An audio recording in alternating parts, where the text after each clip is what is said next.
প্রিয় দর্শক, দেশের এখন সবচেয়ে আলোচিত বিষয় হচ্ছে আয়নাঘরের উদ্বোধন। এই আয়নাঘরের উদ্বোধন নিয়ে কাশেম চাচার কোনো বক্তব্য নাই কেন, এই অভিযোগ আমাকে শুনতে হচ্ছে। কাশেম চাচা কেন কোনো বক্তব্য দেয়নি সেটা কাশেম চাচার মুখেই শুনি। কাশেম চাচার আমি বারবার ফোন করছি, চাচারে কইলাম তোমারে এতবার ফোন করলাম, তুমি ফোনটা ধরলা না, কি কামে তুমি ব্যস্ত আছিলাম? চাচা কইল যে তোর চাচির লোকে ব্যস্ত আছিলাম, ওই আয়নাঘর নিয়েই তো চাচির লোকে ঝামেলাটা হয়েছে। আমি বললাম চাচির লোকে আবার তোমার আয়নাঘর নিয়ে কী ঝামেলা?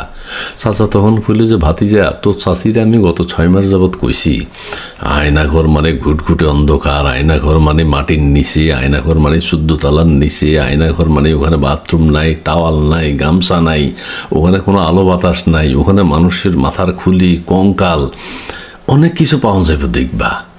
তোর চাচি কইল কিছুই পাইত না। আমি বললাম পাইব। তোর চাচি কইল কিছুই হাওয়া যাইত না। আমি কইলাম হাইব। তোর চাচি কইল হাইতো না। শেষে 10,000 টাকার চ্যালেঞ্জ করলাম যে তুমি যদি জিতো তাহলে তুমি 10,000 টাকা পাইবে, আর আমি যদি জিতি তুমি আমার 10,000 টাকা দিবে। তোর চাচি কইল আচ্ছা ঠিক আছে। কিন্তু ভাতিজারে দুঃখের বিষয় হইল, আজকে যখন উদ্বোধন হইল তোর চাচি আমারে খালি খোঁচা মাইরা মাইরা কয়, কই তুমি না কইছিলা মিনসে ওই যে আলো নাই বাতাস নাই, ওই যে জানালা দিয়ে আলো ঢুকতেছে, ওই যে ফ্যান আছে, ওই যে হাই কমোড আছে।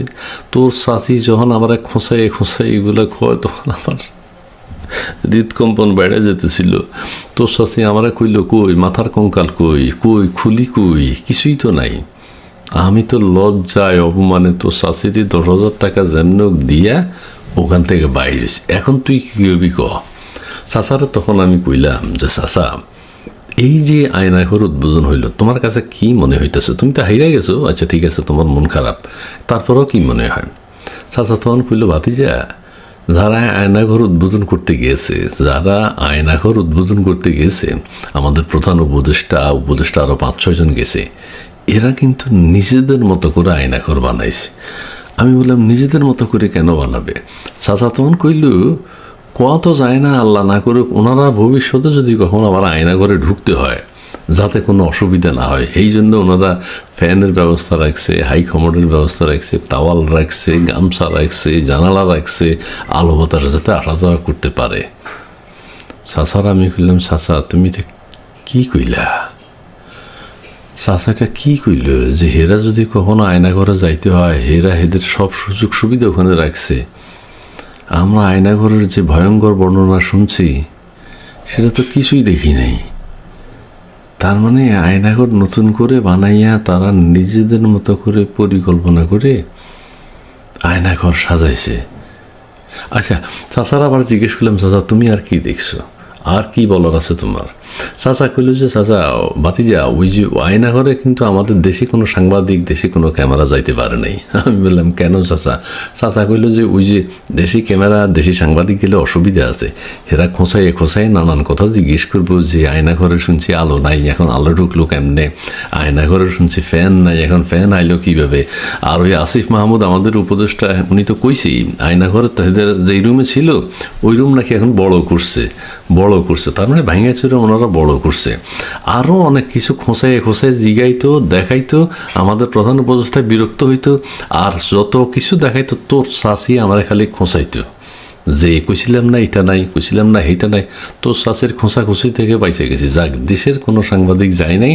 ও আল জাজিরা আর কি যেন নেত্র নিউজের যারা আয়নাঘরের কনসেপ্টটা তৈরি করছে হেরা গেছে। এরা দুজন আর আমাদের ওই প্রেস সচিবের ওখান থেকে যে 2-1টা ছবি পত্রিকায় দেওয়ার দরকার সেগুলো দিছে।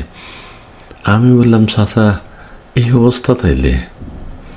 চাচারে বললাম চাচা তুমি যাও, চাচিরা এখন থামাও, তোমার দুঃখ কমাও, আর ওই 10,000 টাকা তো তোমার গেল, লাগলে আমার থেকে নিও, আর যদি মনে করো যে লাগতো না তাহলে চাচির লোকে যায় আজকে ভালো হোটেলে রেস্টুরেন্টে যেয়ে খাও যাও। চাচা হলে গেল। আমি তখন চিন্তা করলাম আসলে দেশে কোনো সাংবাদিকই আলোচিত ঘটনা যাইতে পারে নাই।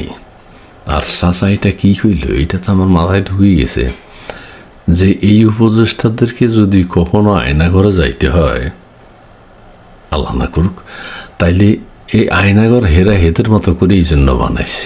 ওই জন্য আগের আয়নাঘরের সাথে এখনকার আয়নাঘরের কোনো মিল নেই। এখনকার আয়নাঘরটা আয়নার মতো পরিষ্কার, 5 স্টার হোটেলের মতো। যাক, আমাদের এগুলো চিন্তা করে দরকার নাই বাবা রে। আমরা আওয়ামী লীগ, বিএনপি, জামাত বুঝি না। দেশের সাধারণ মানুষ শান্তিতে থাকুক, এটাই চাই। ধন্যবাদ।